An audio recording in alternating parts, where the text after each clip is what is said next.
and wait till it turns red. Yep, there we go. Now, before I start anything, I want to announce a couple of things. One is, again, nobody should have any problem with getting the homework done for this unit.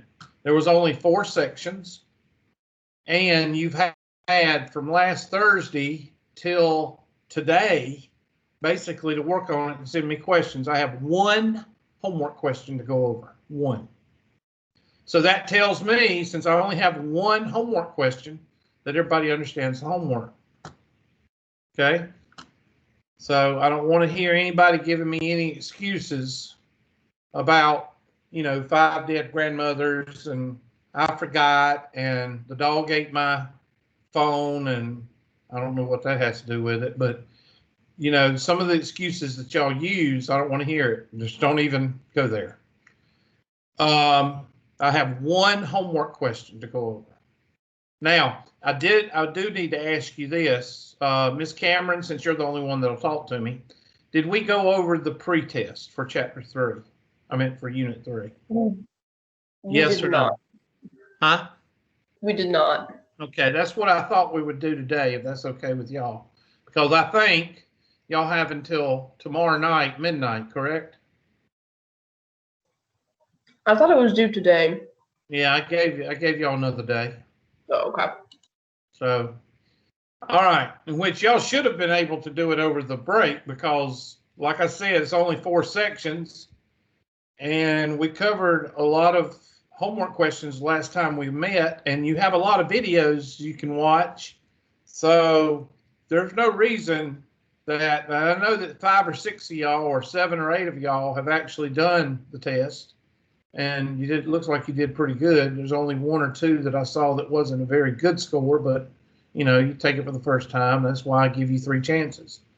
But I think, I do want to remind everybody that you're not in control of this class. In other words, you don't dictate when you do the work, okay? There's a lot of people that take a synchronized class, and I'm telling all my students this because everybody had the weekend an extra day or 2 because I had meetings Friday and I had meetings Thursday, and a lot of people got extra time. And then we had election day, and that was the extra day. And I felt like I told everybody yesterday, and I'm telling all classes today, you don't do the homework when you want to do it. Okay, you do the homework when you should do it. Okay, there's a difference. Okay, all right, I'm done. I'm done preaching today. All right, here is the homework question that we've gotten, and this is the only one that I received. So here it is, and I'm going to pull up my handy dandy document cam, and we're going to. And I'm one of the few people. Let's see, there's 16 people in the class, and probably 3 of y'all did this. And I'm going to pull out my handy dandy normal curve. And there it is. Of course, probably 13 or 14 of y'all didn't do this, so you have to draw a curve. And the curve says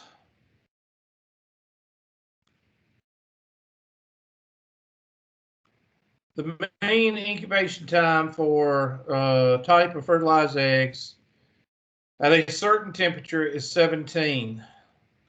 There it is right there. Mean of 17 and a standard deviation of 1. I like this test. This is a good test question because it's short and sweet. Now it's got 15 parts, but each one of these parts is a test question. So you got this is a good homework problem. If you can do this homework problem, you can handle Chapter 7. So 17 goes right here.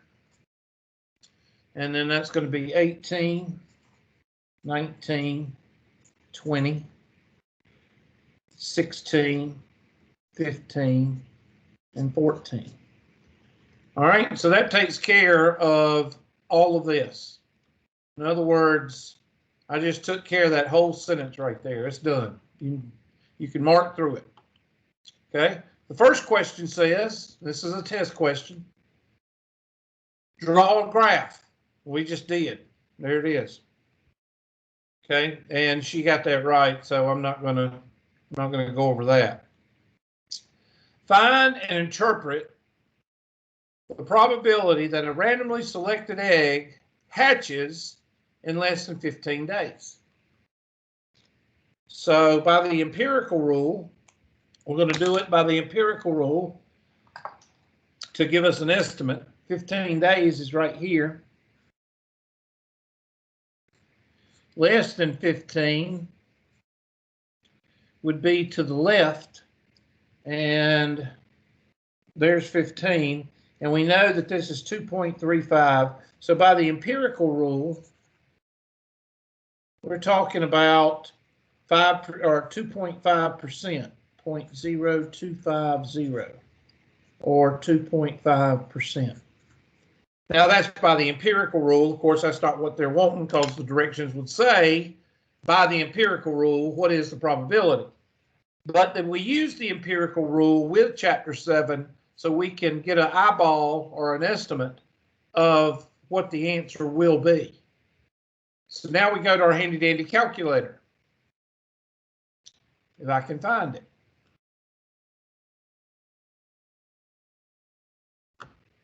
And here we go. Second. Now, remember, you don't need to do this. Okay, we got to change the z-score. Hold on. Since we have students with older calculators, we got to change 15 into a z-score.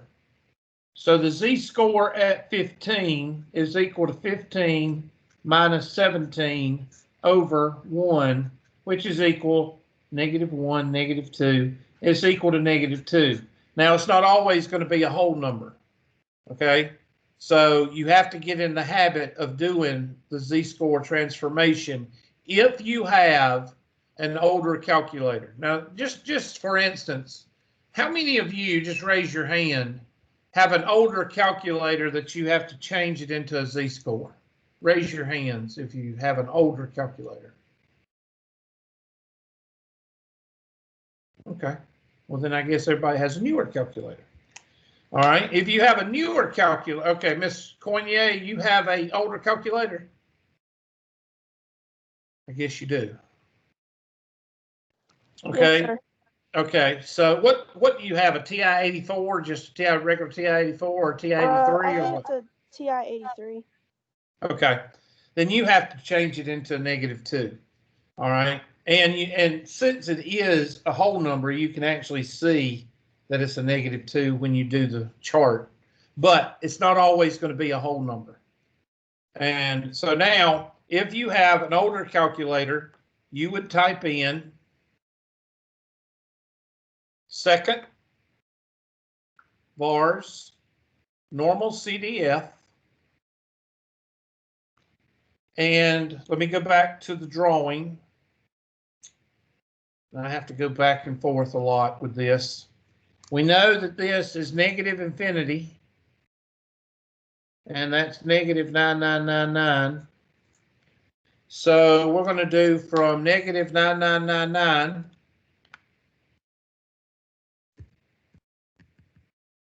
to -2. The difference between an older calculator and a newer calculator, an older calculator, you cannot change the mu, the 0 and the 1 if it's even there.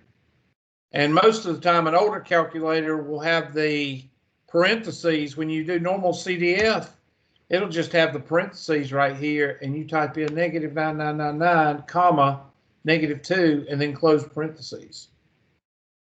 So, and it didn't like that. Let me see what's wrong. Second vars. Go to. I guess it didn't like that negative, and it didn't like that negative. There we go. And our actual answer, I'll do it in magenta or whatever, mauve, is 0.0228.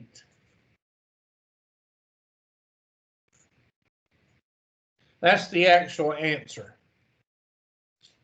Okay? So that's how you do that problem. Now, if you have a newer calculator, you would type in second vars normal CDF negative 9999, and then you would do 15, and then you would type in 17 is the mean, and 1 is the standard deviation. And I don't know why this calculator is having fit, so maybe because I'm using the wrong negative.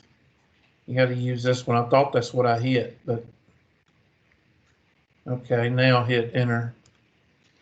Same answer. So you get the same answer either way, but you just got to know which kind of calculator you have. All right, so the answer is 0.0228, and that is the answer. So if you have 100 fertilized eggs, then 100 would be 1, 2. Then 2, unless it says round up, it says round to nearest. It doesn't say round up, it says round to nearest. So that would be 2. And that would be expected to hatch less than 15 days. All right, now here's the next one. C, this is another test question. Find and interpret probability takes over 19 days. So let's go back to our handy dandy picture. And 19 days is right here, and you can see it's the same. This is symmetrical to this. So the answer is going to be 0.0228 there, because it's symmetrical. Now, is it always going to be symmetrical? No, there's some questions that'll ask for 18 and above, and then you have to go through the whole process again. But since this is symmetrical to this, 19 is 2 standard deviations from the mean, 15 is 2, they're the same. So you can type in 0.0228 on that one. Should be. Yeah, right there. Okay, so let's do the third one. Find and interpret the probability that randomly between 16 and 17. Now, by the empirical rule tells us that between 16 and 17 is 68%.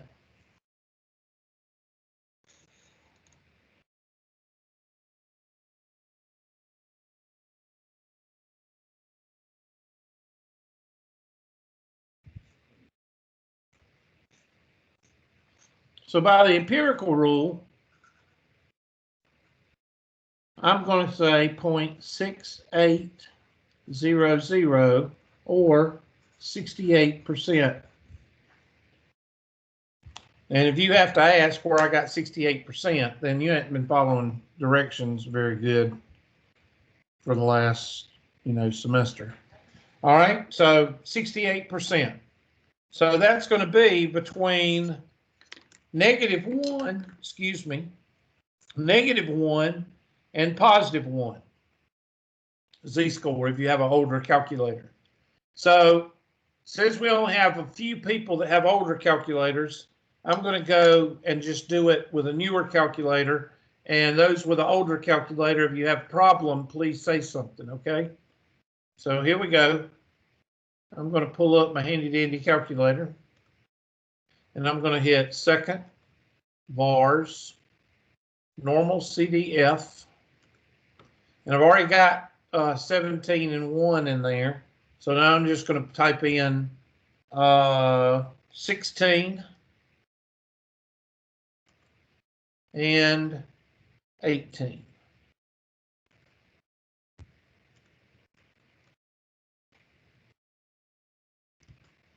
And I get 0.6827.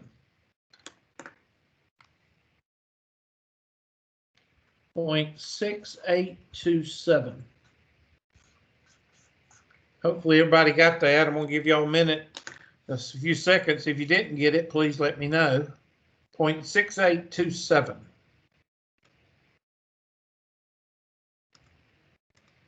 I can't change it. I don't know why it won't let me change it. Oh well, that should be 0.6827. And if 100 fertilized, 0.68 would be 68 eggs would be expected to hatch between 16 and 17. All right, now answer the last question because that is a test question. Would it be unusual for an egg to hatch in less than 14 days? I want somebody to look at my picture and tell me if it would be unusual for an egg to hatch in less than 14 days.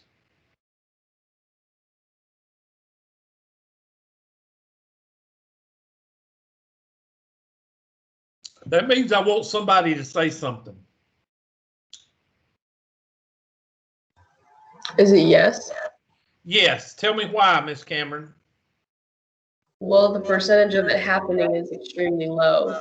It's less than a nickel. Remember me telling you the nickel rule. If a percentage, if a probability is less than a nickel, then it is unusual. Now, I know I've told y'all that in the past, if I spelled unusual right. Unusual is one of those words that you spell, and when you look at it, it doesn't look like you spelled it right. Somebody help me out and tell me, I think I spelled it right. All right, why is it 0.05? Well, because, I'll take my pink highlighter. What is 2.5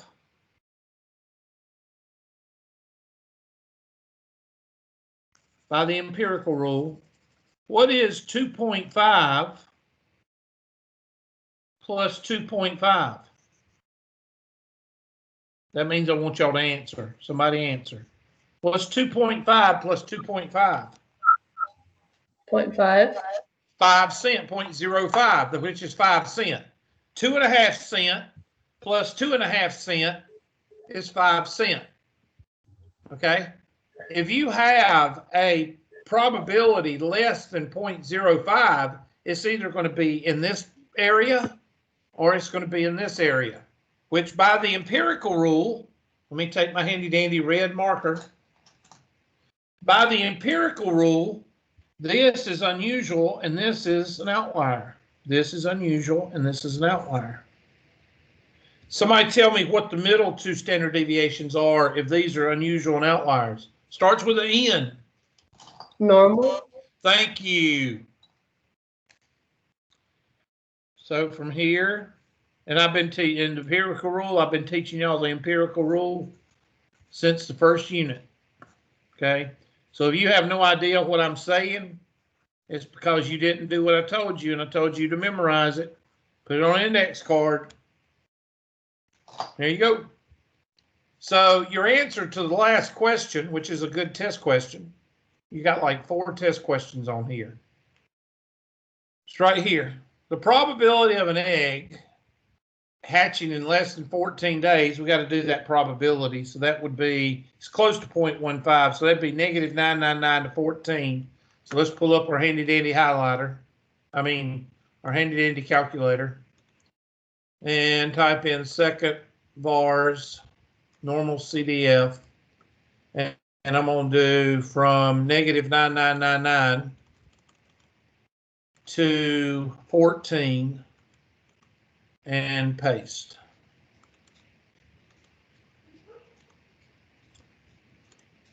.0013.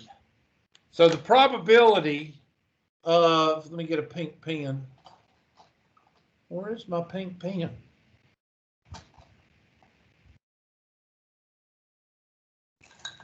There it is. So the probability of this area, 14 and less, right here, is 0.0013. 0.0013. And 0.0013 is less than a nickel. It's like 0 cents. So 0.0013. So it would be unusual since the probability is less than a nickel. That is a very good test question. Not one test question. Okay, A is a test question. B is a test question. C is a test question. D is a test question. And E is a test question. So you got 5 or 6 good test questions there. And if you can do this question, you can do chapter 7. So let's look at the test. Let's go, this is the next class. And let's go to your class. And let's pull up the test. Damn Russians. Russians are into everything, ain't they?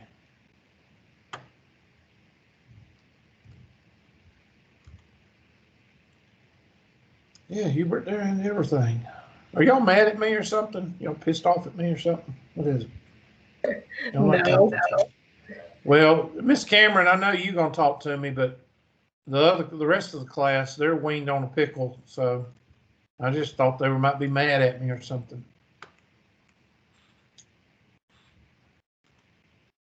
Do y'all do this to y'all's other class, y'all's other teachers? For the most part, yeah. Why? Because y'all are conditioned, or because you just don't want to talk? I don't know. I think it's you're conditioned, huh? Probably a little bit of both, but most bit of both. conditioned. Yeah, well, I think most of y'all are conditioned. They feel like, you know, that you can't talk in class. And some teachers don't like that, but I'm not those teachers. I'm in the minority. All right, so here's the test. Let's look at the due dates. Let's go ahead and get that out of the way. And the reason I'm not giving you a whole week is because you've had a whole week to look at the test and try it at least one time. And you've had a good 2 or 3 weeks to do the homework. And some of y'all didn't, so I don't know what happened there. But there it is. It's due on the 6th, which is tomorrow night, and it's due at midnight. Okay. And that's a 0. Okay, what are the requirements for discrete probability distribution? This is the 2 requirements. I told y'all the first, chapter 6. What does a probability distribution, let me go ahead and show you what a probability distribution is again. A probability distribution looks like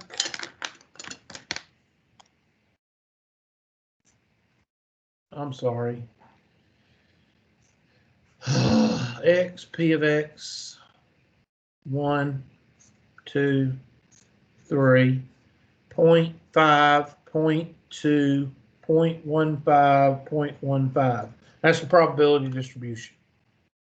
Okay? So what does a probability distribution, what are the 2 requirements of a probability distribution? A and D. A, that all of the probabilities has to equal 1, and that each one of the probabilities is between 0 and 1. So I should take that one off because that one's real easy. Okay, let's look at this one. According to a report, 55.9% of murders are committed with a firearm. Good gracious. That means that's 56%. That means 44% are committed without a firearm. Wow. That means people kill people with other things besides guns? Wow. If 400 murders are randomly selected, how many would be blah, blah, blah, blah, blah. Okay. This question right here is a question for MPQ. This question is NPQ. How do I know it's MPQ, Hubert? Well, because you're not given an X, that's why. Usually when you're given an X, it will say, what would happen? What is the probability of 5 people being killed? Okay, so this one is MPQ. That means the mean is equal to N times P, and the standard deviation is equal to the square root of NPQ. And as I told y'all last week, Q is the complement of P. So here, N is equal to 300 or 400. P is equal to 0.0559. Let me make sure I got that right. 0.559, sorry. 0.5590. Therefore, Q is equal to 0.4. Let's see, 440. I mean, 10. Y'all check my math on that. 0.4410. Sorry, move it over a little bit. That's correct. Thank you. Appreciate it, Miss Cameron. All right, so all you do is plug and chug. So mu is equal to 400 times 0.5590. Would you give me that, Miss Cameron? I'm not going to ask anybody else because they're weaned on a pickle.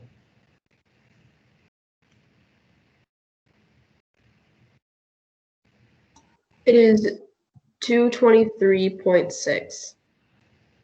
6 even, no other decimals? No. Okay. So now standard deviation, that's the mean. Standard deviation is equal to square root of NP. NP is 223.6 times 0.440. And if you would, 0.4410. Go ahead and crank that out for me because I don't want to have to switch back and forth to the calculator. So what is it? I'm sorry, what? What am I putting in the calculator? I'm sorry, right there. Thank you.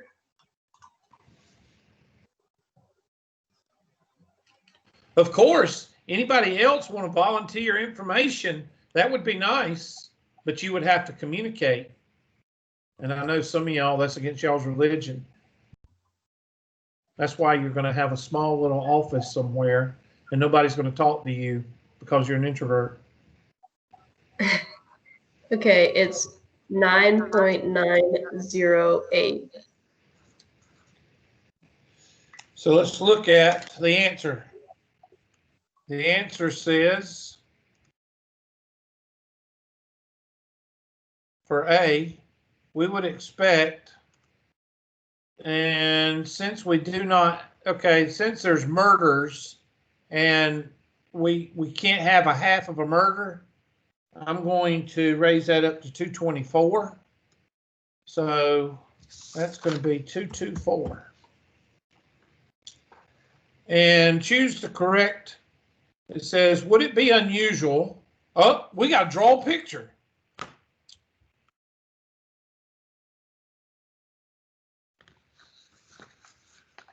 So the 1 or 2 people that did what I did, go ahead and get your picture out.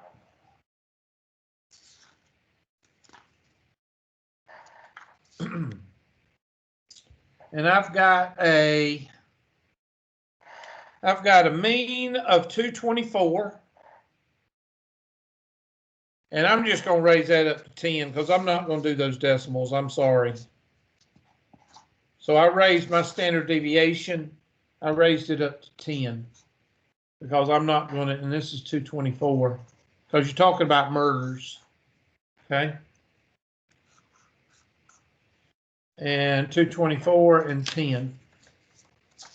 So that's going to be 234, 244, 254, 214, 204, and 194. And they're asking you, would it be unusual, or let's see, would it be unusual to observe 239 murders? Okay, 239 murders. So where's 239? Well, let's take our handy dandy pink highlighter. 239 is going to be right in here somewhere.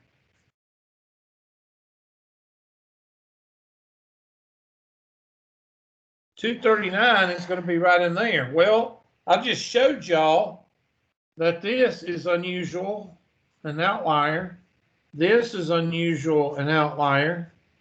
So where does this fall? It falls in normal, so it's not unusual.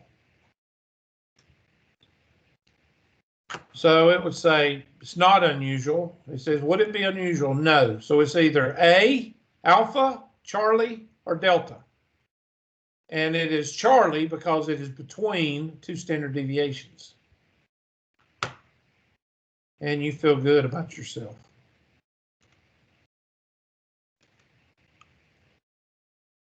I think some of these questions are too easy.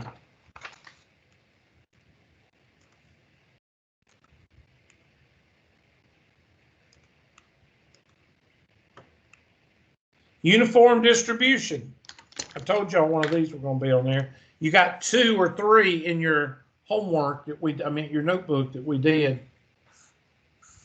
You got a base of 0 to 30, and the height is 1 over 30 because the area is 1.00. So that's where they got the 1/30th.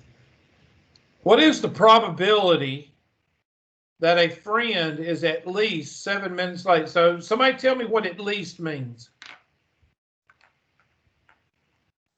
They'd be What is the word? I'm sorry, what? They'd be 7 minutes late or more. Okay, so at least 7 means that your lowest number is what? 7. So that means we can include 7, because at least means that you can include 7. So 7 would be down here. And since 7 is the lowest number, they're wanting you to find this probability right there. So somebody tell me what the base is.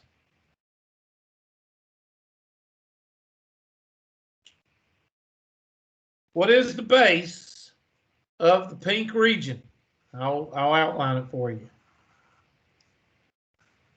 You know the height is 1/30th. What's the base?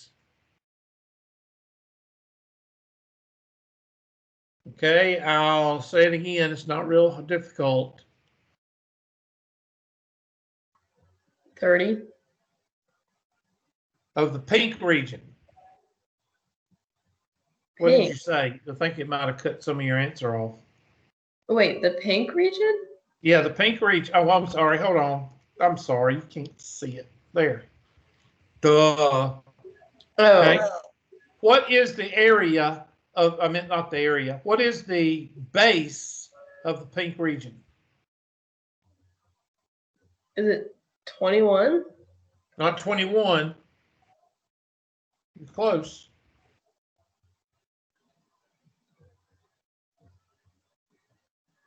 23. 23. Oh my God. My bad. That's all right. You just had a brain bubble. That's all. I don't like the other word, so I don't say it very much. I call it brain bubble. All right. So 23 is the base, and the area of the pink region is equal to base times height. because you know that from grammar school. So the area of the pink region is equal to 23 times 1 over 30. And the area of the pink region is 23 over 30. And somebody give me that to 4 digits because it's an area. Give me 4 decimal places, please.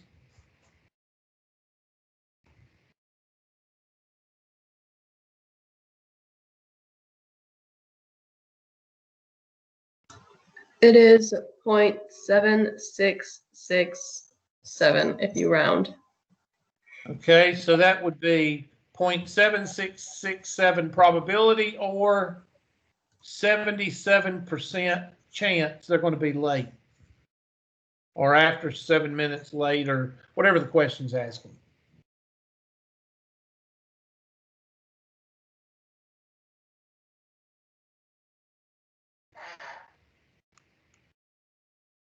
So let's see what they want. Let me leave that on there for a few seconds for the 1 or 2 people that use the videos. Okay. Round to 3 decimal places.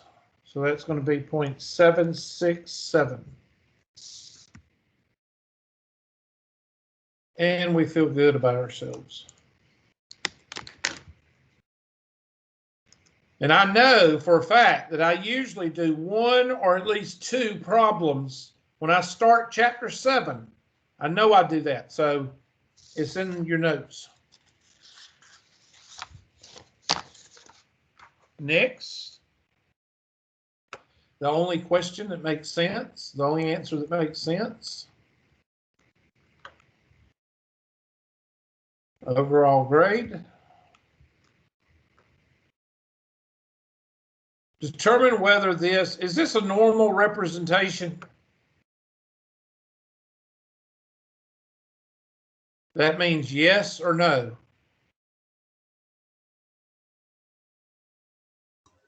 Yes. Thank you, Miss Cameron.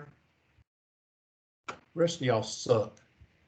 Right, next.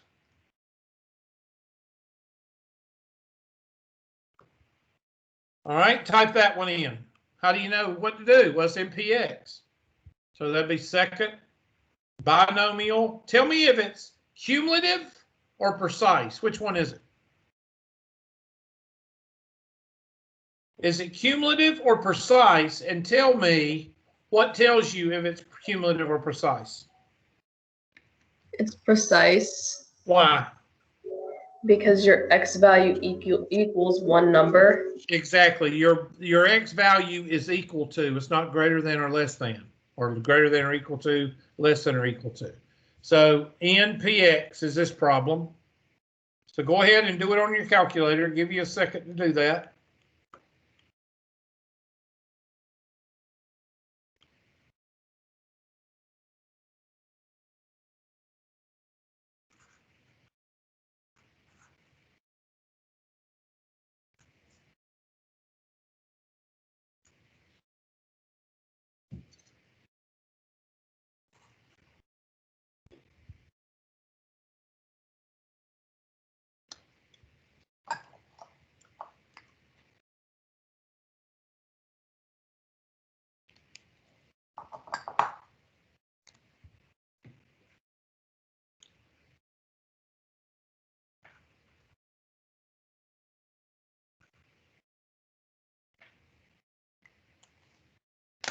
So let's take our handy dandy calculator.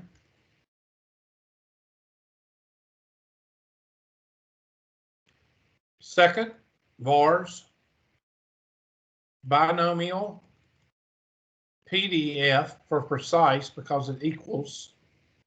And we've got 10 trials, 0.7. And what would happen if we did it 7 more times? What's the probability? And enter. 0.2668. So a 26% chance that if you did whatever 7 more times, it would come out to be blah, blah, blah. So 27% chance, or 0.2668. 0.2668. Maybe I need to go back and edit this test. These are simple. Unable to contact server. Okay, good. If you miss a question, send Hubert 15 pictures. Is that one on here? No, they don't say that.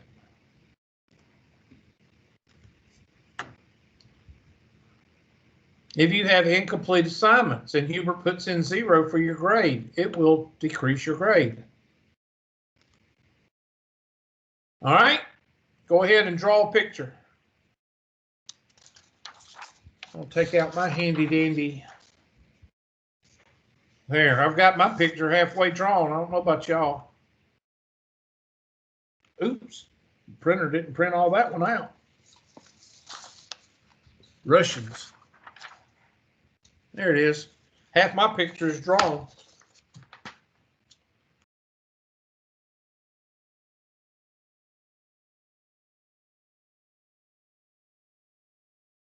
I'm gonna give y'all a few seconds to draw it.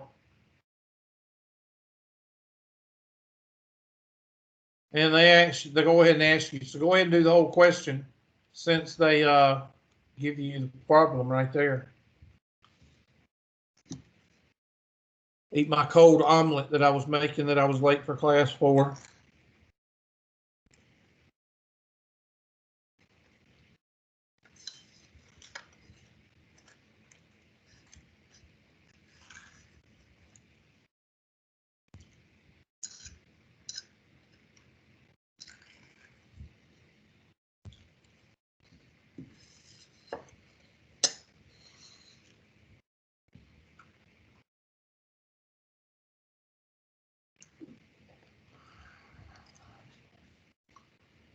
All right, so 50,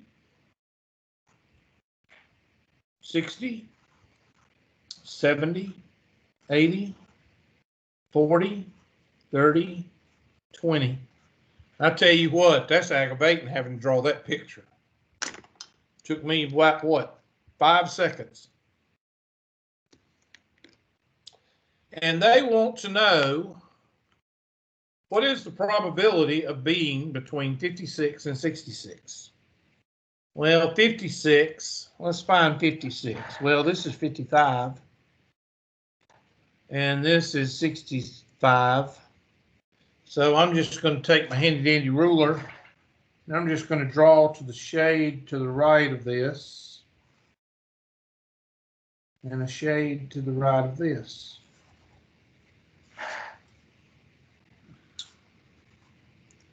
(56 to 66).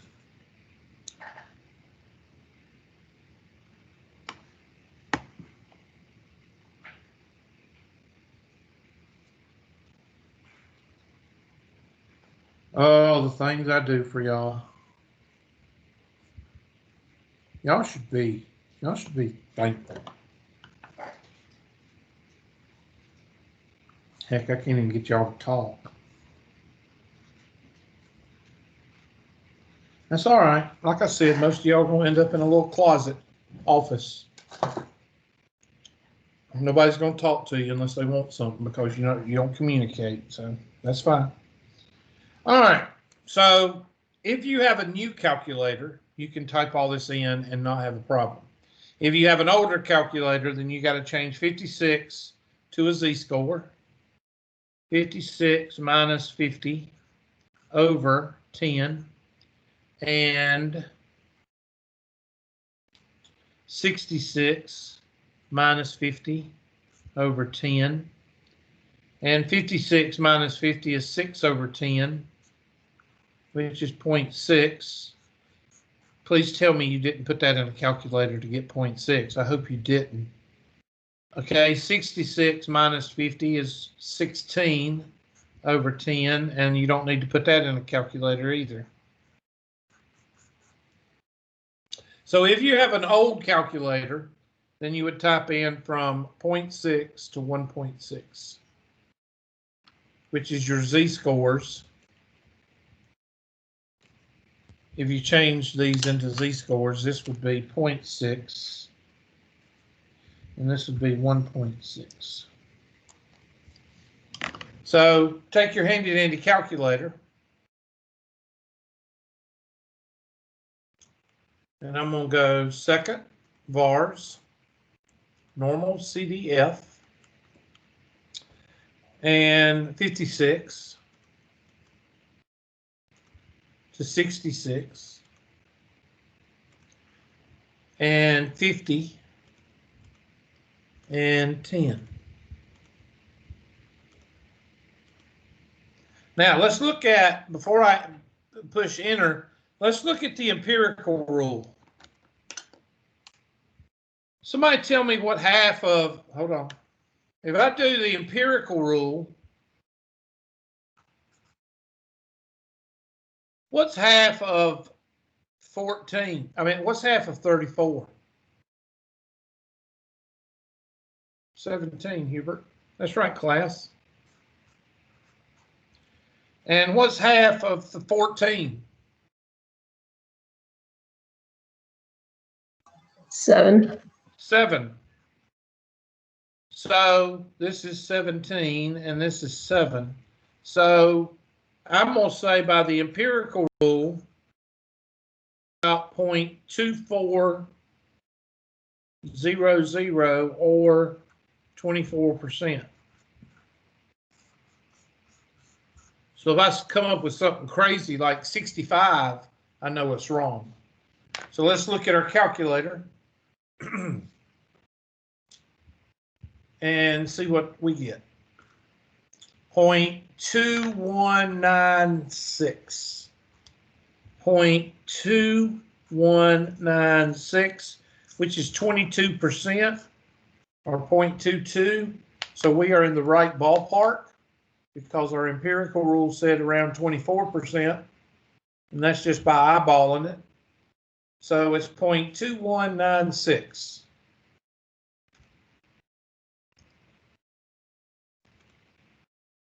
.2196. And you feel good about yourself. Next. If a student does not complete a homework assignment, like I've assigned the last couple of days, is for other classes, what grade will be recorded? 0. And your grade will go down. What should a student do if something happens and they can't come to school for a week or two? Wait until after grade turn in and bring your parents and we will fuss about it. Communication. Let the teacher know. Does Hubert replace your lowest test grade with a final exam grade? No way, no how. Okay, here we go. Long question to confuse you. So go ahead and read it. Go ahead and let you write it down so you can be prepared for it. In sports betting, a sports book sports books establish winning margins for a team that is favored to win a game. An individual can place a wager on the game and will win if the team bet upon wins after accounting for the spread. For example, if Team A is favored by 5 points and wins the game by 7 points, then the bet is a winner. However, if Team A wins the game by only 3 points, then you lose. Suppose that in games, the margin of victory in the favored teams relative to the spread is approximately normally distributed. This, in other words, draw the curve. Normally distributed. That right there, you need to highlight that because that right there tells you to draw the damn curve. And I've told you that before. So I take out my handy dandy picture that 2 or 3 of y'all and me have done.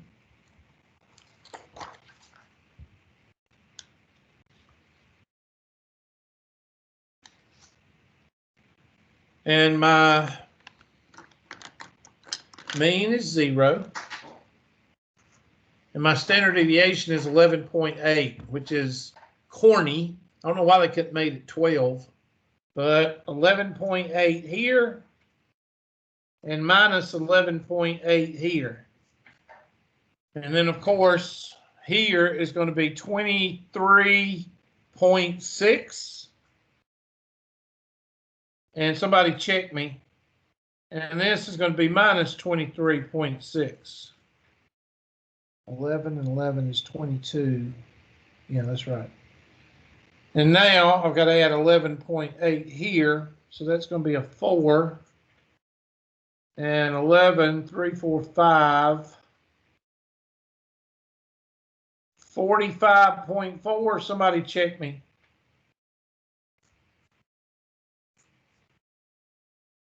I'll just ask Miss Cameron because nobody else is going to talk to me. Y'all are mad. I'm working. Just let me know if that last one is 45.4. Okay.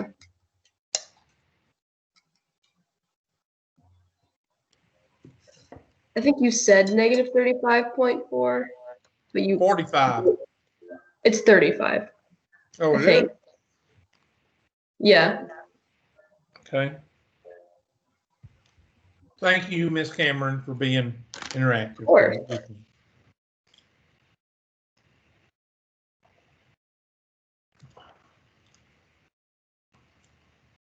Now, let's see what the question asks. What is the probability that the favored team wins by 7 or more points? So what's 7 or more? That means that the lowest number is 7 or more. So 7, half of 12 is 6, so 7 would be right there. Take my handy dandy.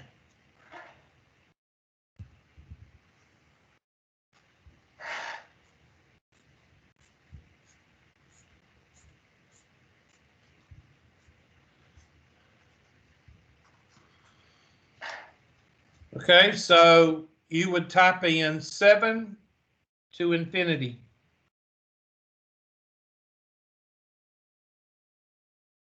Now I'm going to do it by the empirical rule. We know that 7 is a little bit above half because half would be 6. Because 11.8, that's like 12. So half would be 6. So 7 is a little bit less than half. Half of this is 17. So I'm going to say this is right at 15% instead of 17%.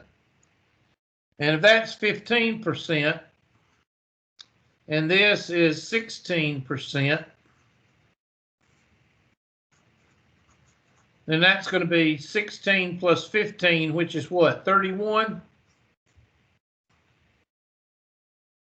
31% or 0.3100. And of course, that's by the empirical rule. So I just did the empirical rule. And I think the answer is going to be around 30%, 31, 32, 30, somewhere in there. So let's take our handy dandy calculator. And let's do from 7, bars, normal CDF. From 7 to infinity. Mean is 0 and a standard deviation of 11.8.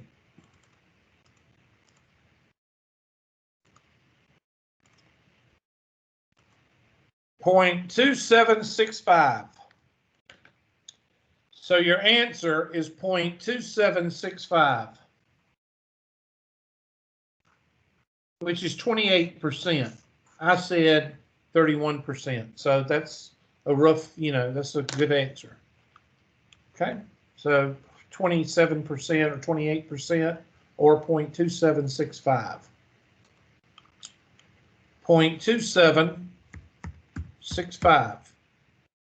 What is the probability that the favored team loses by 3 or more points relative to the spread?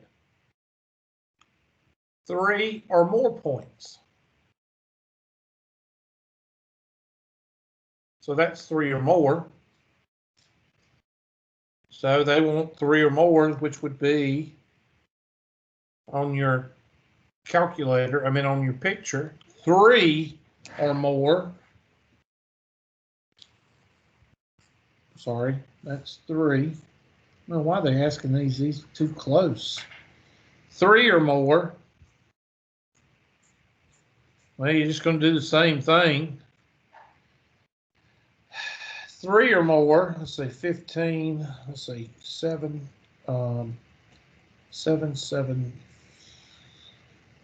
7, 9, 4, 8.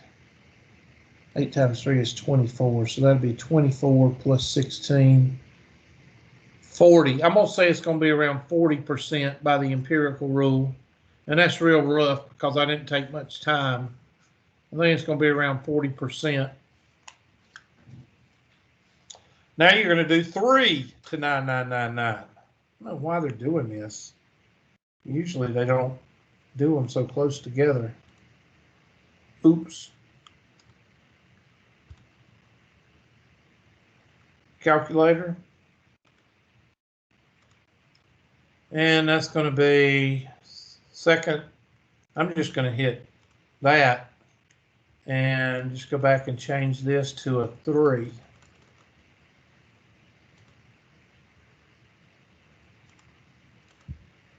.3997. 0.3997, which is technically 40%. So 3997. 0.3997. So you got a 27% chance or 28% chance that the wins by 7 and a 40% chance. Oh, wait a minute. Loses by 3 or more points.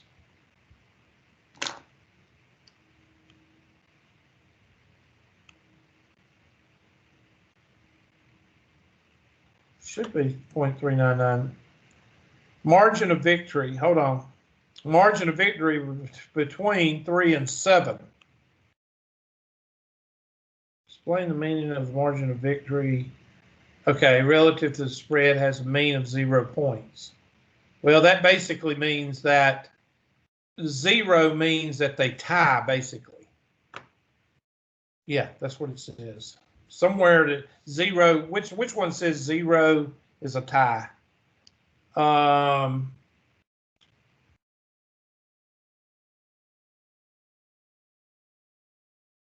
would say yes. I would say Charlie. But some of these ones I don't like. I don't like these questions. I think I got this one wrong. We'll come back to this one. I think I got that one wrong. I don't know. I may be reading that question wrong right there. Let's move on to the next one. Okay, NPX. Okay, this one is not precise. We'll let y'all do that one because that one shouldn't take you very long. I'll be writing it down. NPX question. N is equal to 0.6 or 6. P is equal to 0.25. And X is less than 4. And I think we did this the other day in the homework. And I know we did it on the other class, so it's in the videos. They want to know the probability X is less than 4. All right, somebody tell me what X is less than 4 means. If I draw a number line here, 0, 1, 2, 3, 4, 5, and 6. Okay, what does less than 4 mean? It includes 1, 0, 1, 2, and 3. That's right. Thank you. 0, 1, 2, and 3. So since we're reading from the left up to 3, we can use cumulative.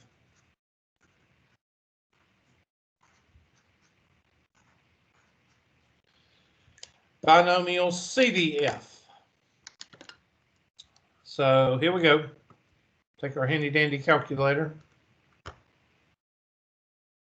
And second, bars, binomial CDF.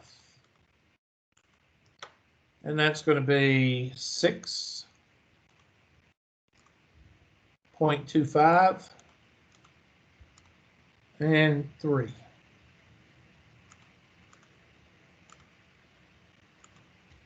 I got 0.9624.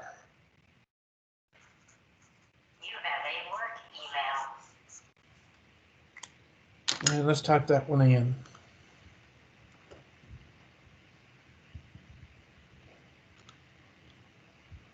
.9624. Next. All right, try that one. Of course, we have to draw a picture again.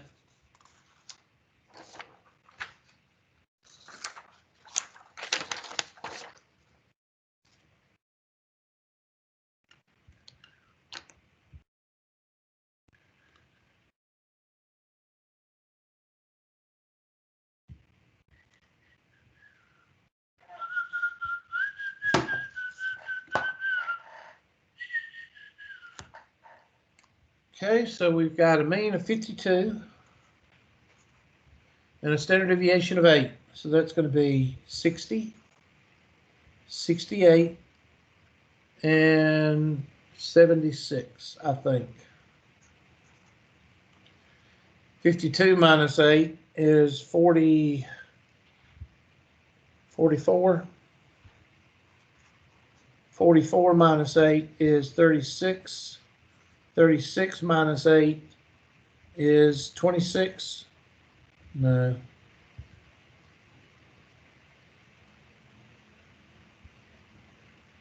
$28. Right? Y'all check my math. I can't subtract worth of crap.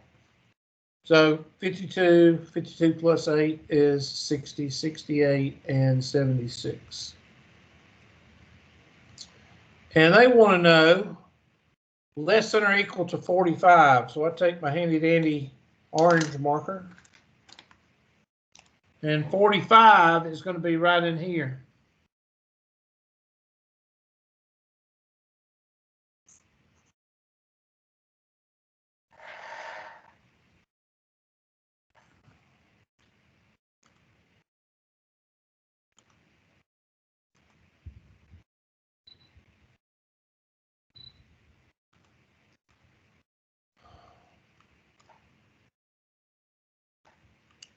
And they want to know less than or equal to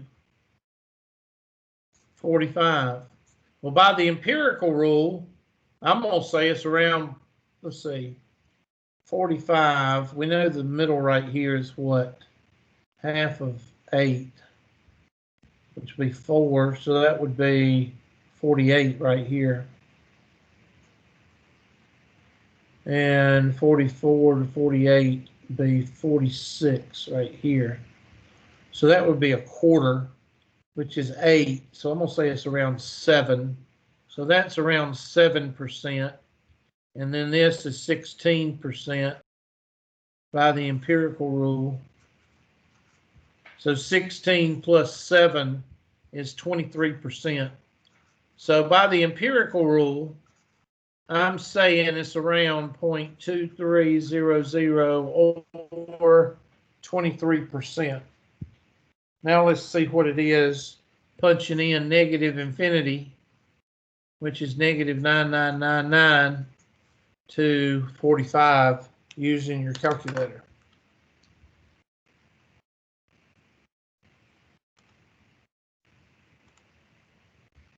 So second, bars, normal CDF, negative 9999 to 45 with mu of 52 and a standard deviation of 8.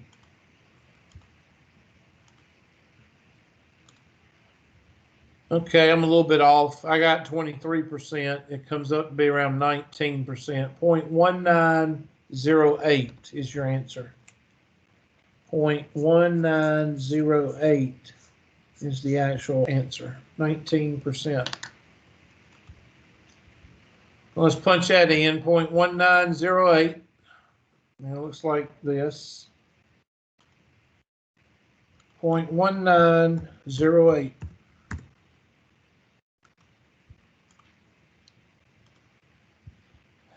And that's the only one that equals 100. Okay, I'm gonna go ahead and see if we got any more. Yeah, that's I want to see if all the rest of them are okay. Darn.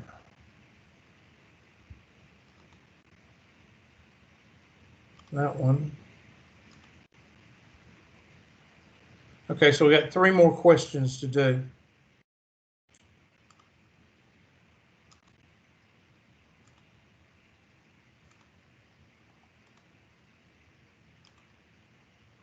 Okay, the number of chocolate chips in an 18-ounce bag of chocolate chip cookies is approximately normally distributed. Draw the curve.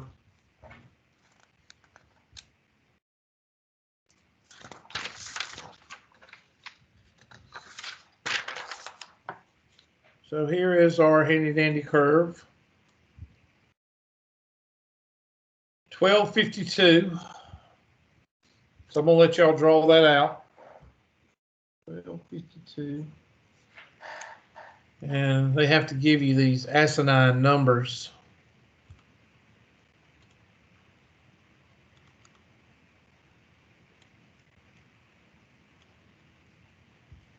So 1252 plus 129,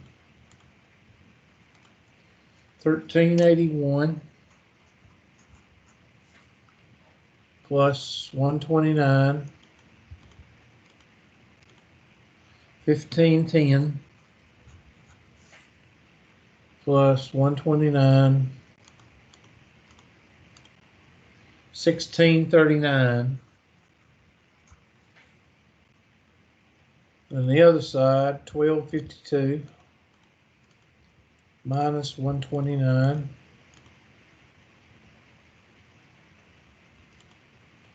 1123 minus 129 994 minus 129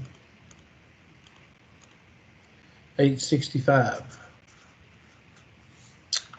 Okay, and go ahead and read. It says, I don't know if this is, okay, I won't give you that much. Go ahead and write those down. And I want you to be working on it. Give you a minute or two.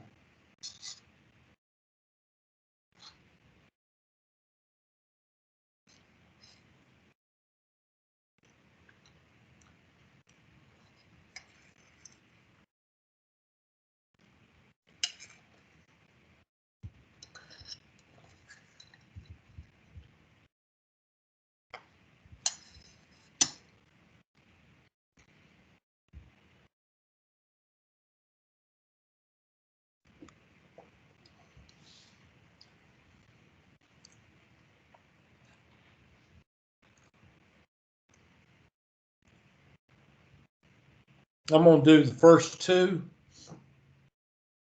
And y'all need to write down the last 2, and you can work on those. I'm not going to do all 4 because we need to do 2 more questions. So the first one says between 1,000, 1,000 is going to be right in here somewhere. What's half of 129? Let's see, be 50, 64, 64.5.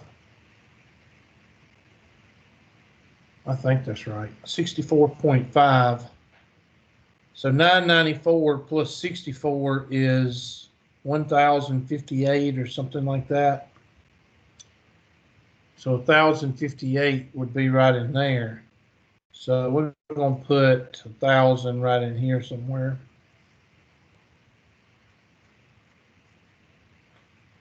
$1,000 is right in there. And 1,400 would be right in here.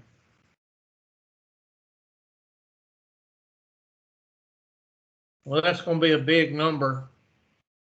And that's all you need to know.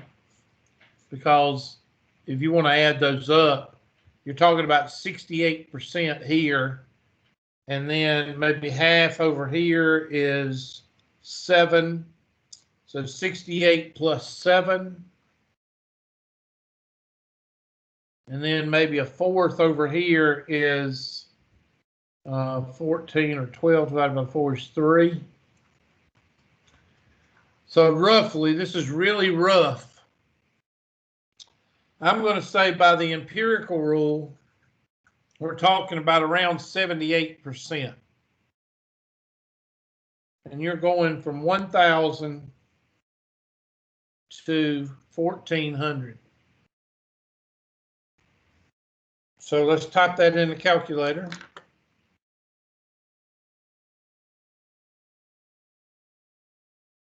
Second, vars, normal CDF. And we're going from 1,000 to 1,400 with a mean of 1,252 and a standard deviation of 129.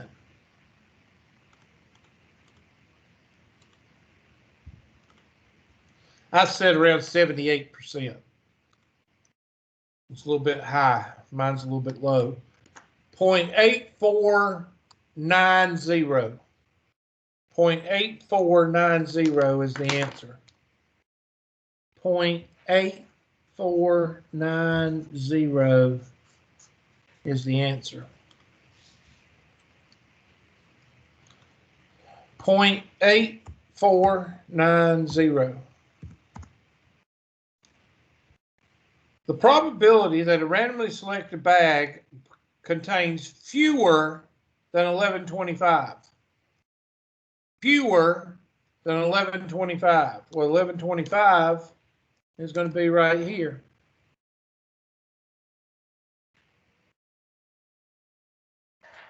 And fewer than 1125 is going to include negative infinity, which is negative 9999. So if you do less than 1125, it's going to be negative 9999 to 1125. I think by the empirical rule, it's going to be right a shade. So I'm going to say around 16 to 17% with the empirical rule. Let's see what it's going to be. Calculator. I'm just going to hit second enter and type it in. So negative 999 to 1,000.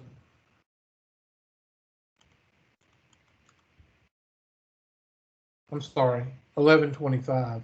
My bad. Appreciate y'all bringing it up.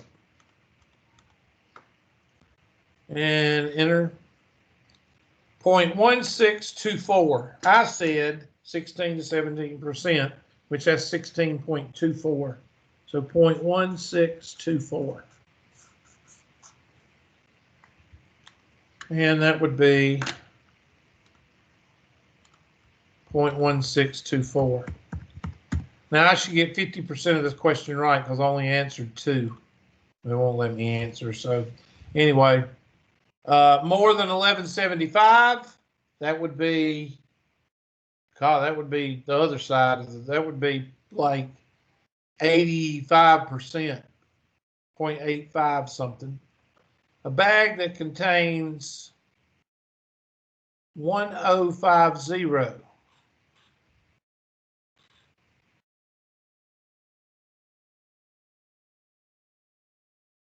and then you would round that to the whatever percentile. If it was 0.25, it'd be the 25th percentile. If it was 0.36, it would be the 36th percentile. So I'm going to go on to the next question. I'm just trying to get everybody, I'm trying to get all the questions in.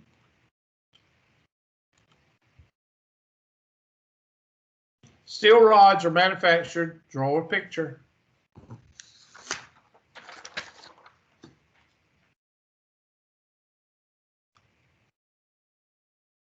Okay, so here it is. 22 centimeters is the mean. And that's going to be 22.06, 22.06, 22.12, 22. I'm sorry, add 0.06 to 12 cents, that's 18 cents. 22 minus 6 is 21.94. 21.94.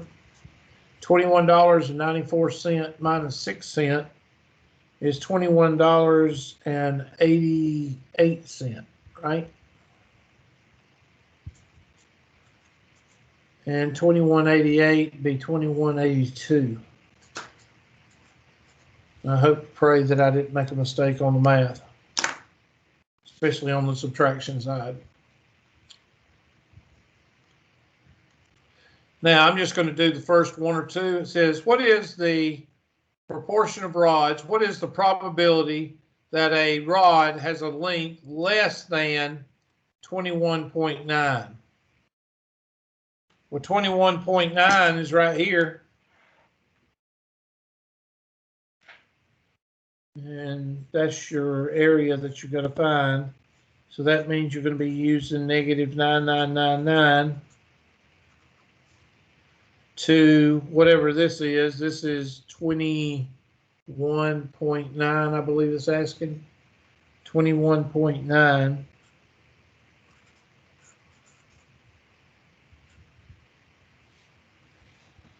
I'm just going to do it right quick and go to the next question. The rest of them, you should be able to do. So 21.9 would be second VARS, normal CDF, lower is negative 9999, upper is 21.9, a mean of 22, and a standard deviation of 0.06, isn't it? 0.06. 0.0478. 0.0478. And that's your answer for the first one. 0.0478. And like I said, I'm going to leave that on there for a few seconds. And enter.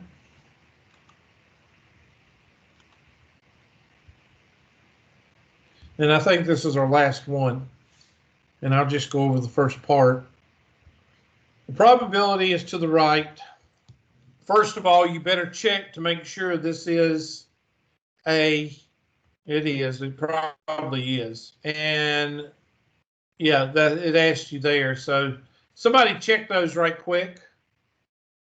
Add them up right quick and see if they're equal to 1. I know there's not a negative and a whole number, so I know that all you got to do is add them up. So somebody add those up right quick. And it looks like it's kind of high on the left side and down. So high on the left side and down looks like delta.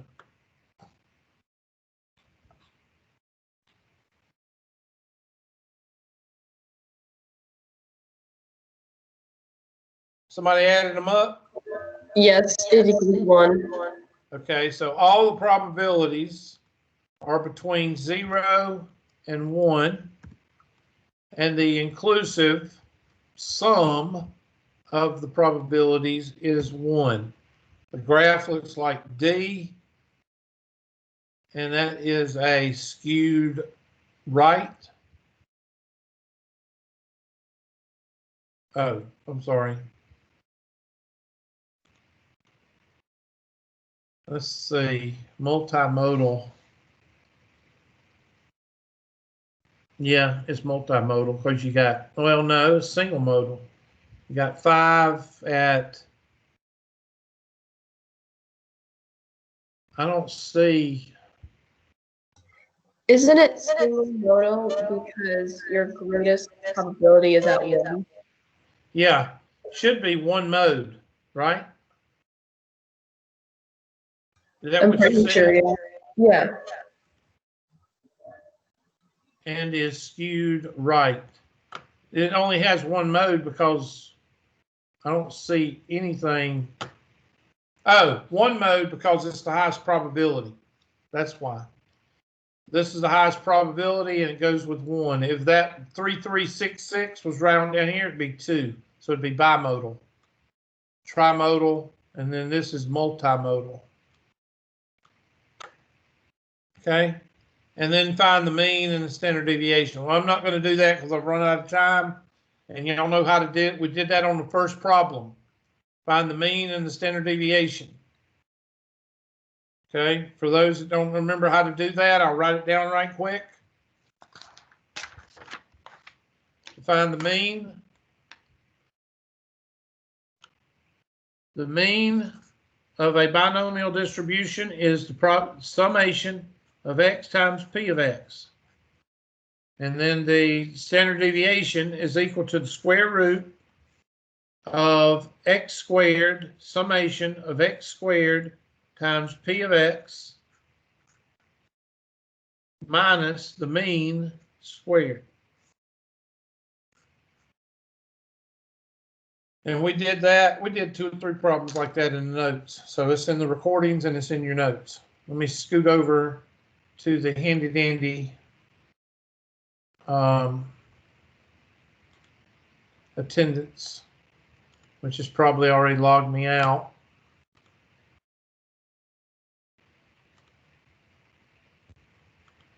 And stop recording.